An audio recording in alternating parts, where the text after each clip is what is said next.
Oke guys, kita coba untuk review aplikasi yang sudah dibuat ya. Aplikasi ini adalah aplikasi untuk pencatatan pajak kendaraan STNK yang dimana kita terkadang suka bingung ya dalam pencatatan administrasi dalam hal pajak kendaraan. Apalagi kalau misalkan kendaraannya itu banyak ya. Contoh misalkan di proyek-proyek tambang, proyek-proyek jalan, mereka biasanya punya banyak armada ya, tidak hanya satu, tapi misalkan ada berpuluh-puluh armada. Nah, di sana terjadi sejenis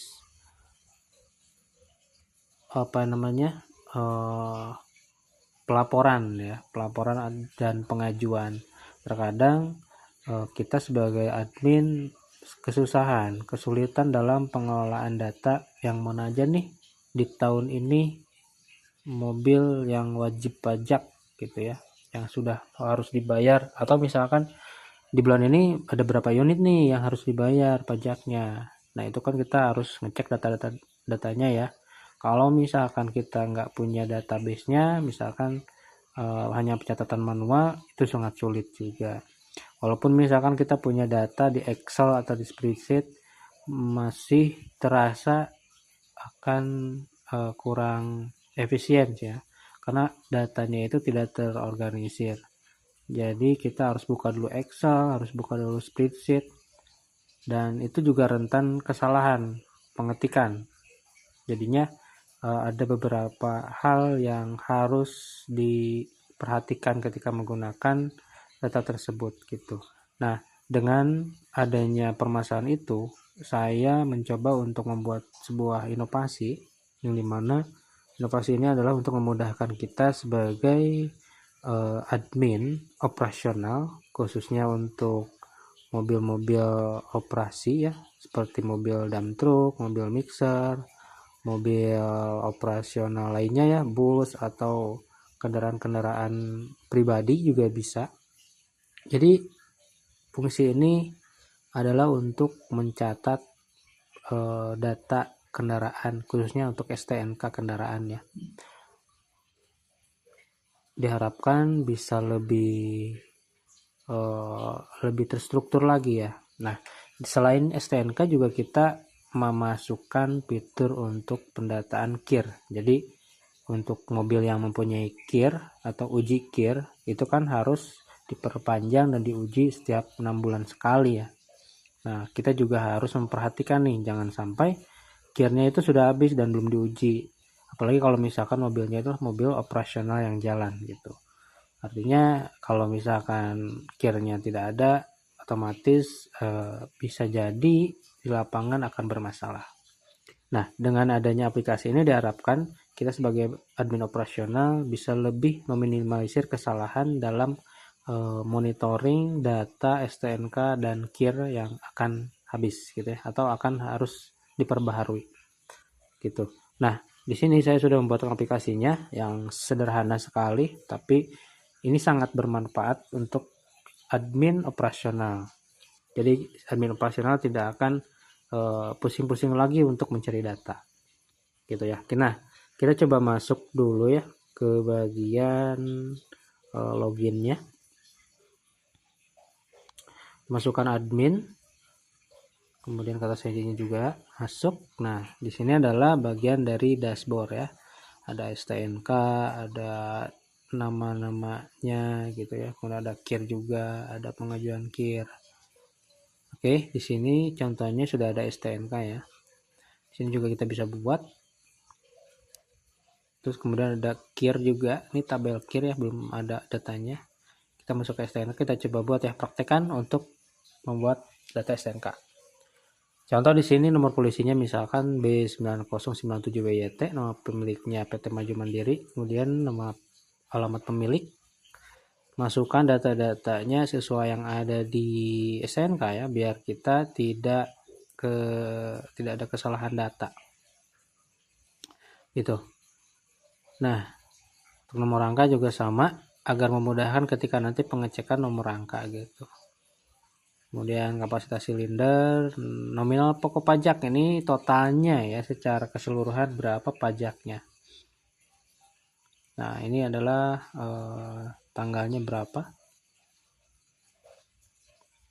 Tanggal, kemudian masa berlakunya sampai kapan ya. Kalau STNK itu kan biasanya ada masa berlaku 1 tahun, ada yang 5 tahun. Ini disesuaikan saja. Nantinya akan di reminder sesuai dengan tanggal habisnya. Kemudian kita juga bisa menambahkan sebuah lampiran file gambar.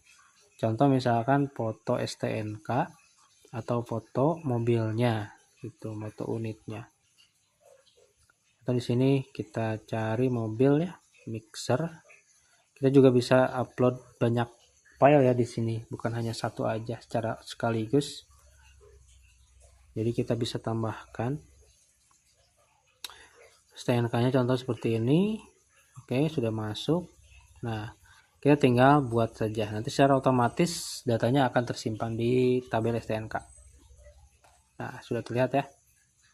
Oke, selanjutnya KIR. KIR juga sama ya. Di sini kita bisa buatkan KIR. KIR ini data nomor polisinya berasal dari STNK. Jadi harus STNK dulu yang disimpan atau ditambahkan. Kemudian nomor uji KIR juga sama. Kita masukkan masa berlaku KIR-nya sampai tanggal berapa. Contoh tanggal 31 Oktober. Dan ini biaya uji KIR-nya ya. Biaya uji KIR-nya berapa dimasukkan ke dalam form ini. Kita juga bisa masukkan media atau foto untuk KIR-nya misalkan, tapi di sini saya masukkan adalah sebuah mobil truk mixer. Tapi teman-teman bisa masukkan data dokumen seperti buku KIR-nya ya, agar ada kopiannya. Sudah bisa masuk ya, di sini ada. Kita buat lagi, yang satunya lagi.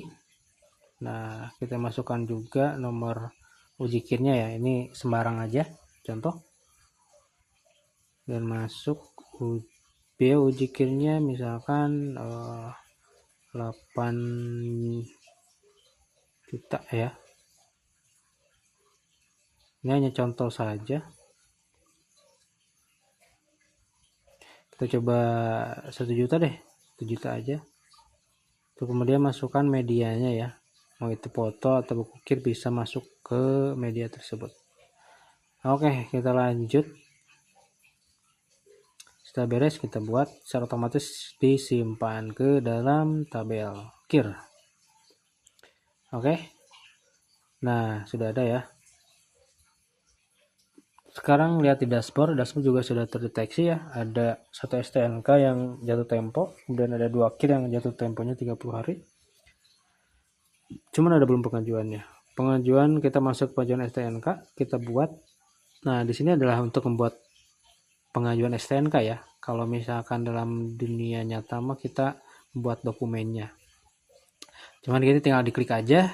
Kita sudah buat dokumennya, tinggal diisi dengan item STNK ya. STNK-nya kita mau isi STNK apa. Ambil plat nomornya dari data STNK. Nah, kita cari STNK, kemudian nanti secara otomatis itu mah. Nah, ini biaya admin ya. Ya, admin operasionalnya berapa misalkan per unit.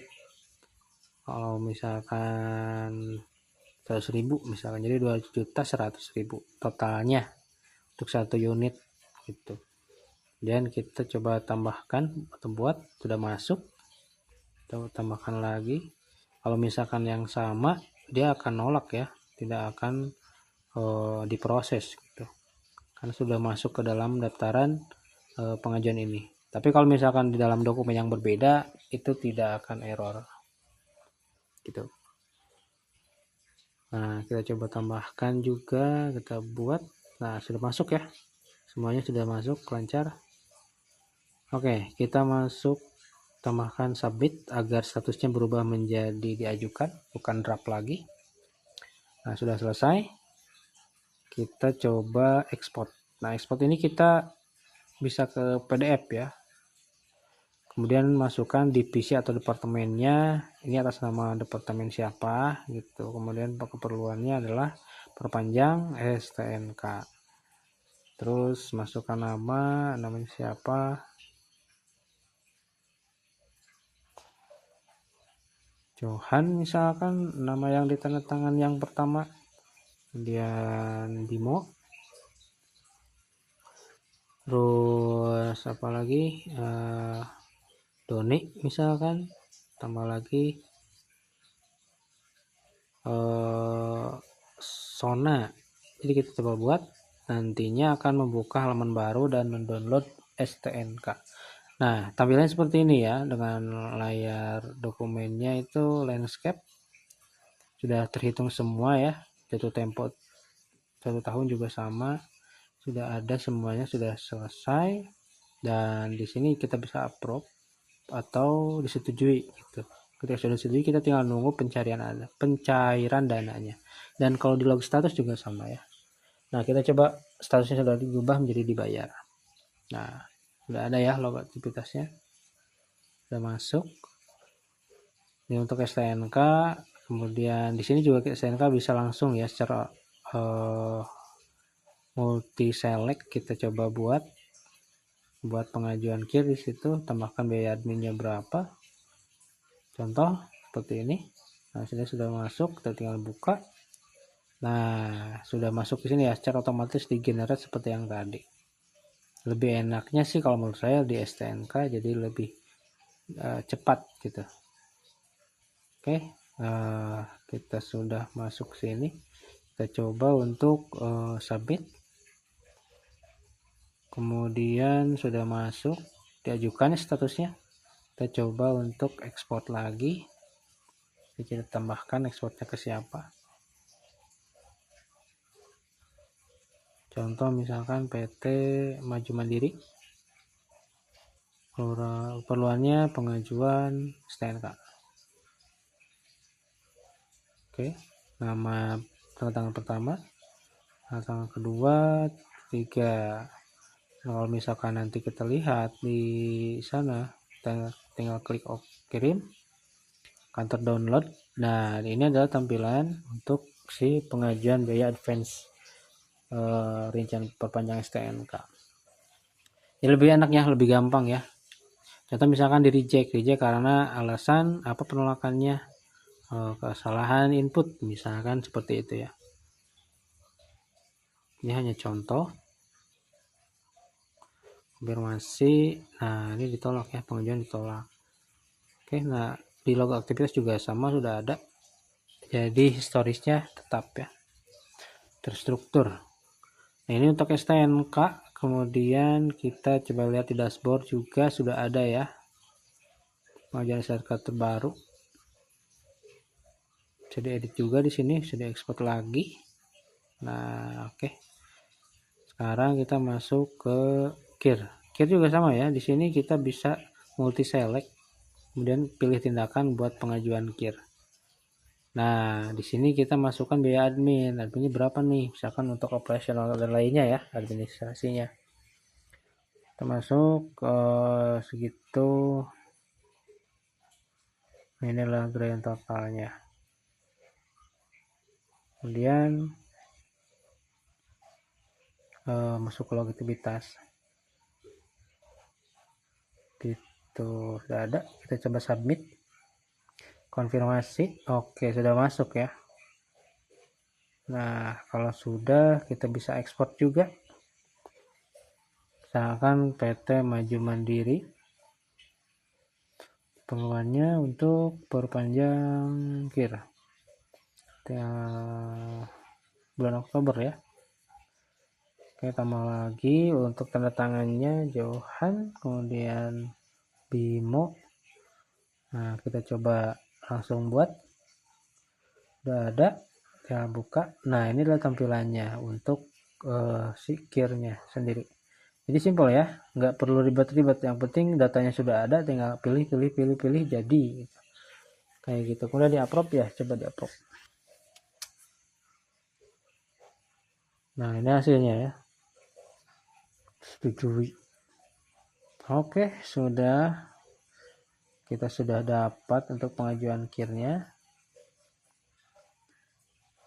Kita bisa anggap ini sudah selesai ya, sudah dibayar. jadinya ubah statusnya gitu.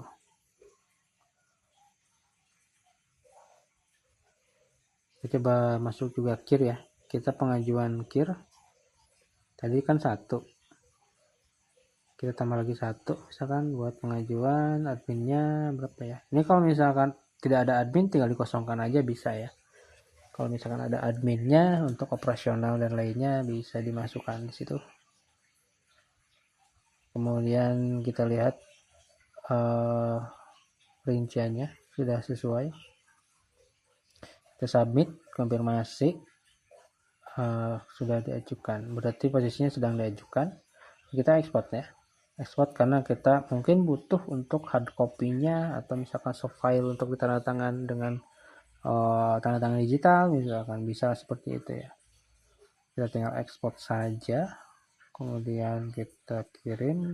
Nah di sini ternyata kita butuh orang yang harus mendatangani si berkas ini, makanya ada validation main array error tersebut. Nah, kita masukkan, oke, sudah masuk. Dan ini lihat rincian uji KIR. Oke, sudah ada ya, sudah masuk ya. Sip, sudah ada, tanda tangan juga sudah ada, semuanya komplit.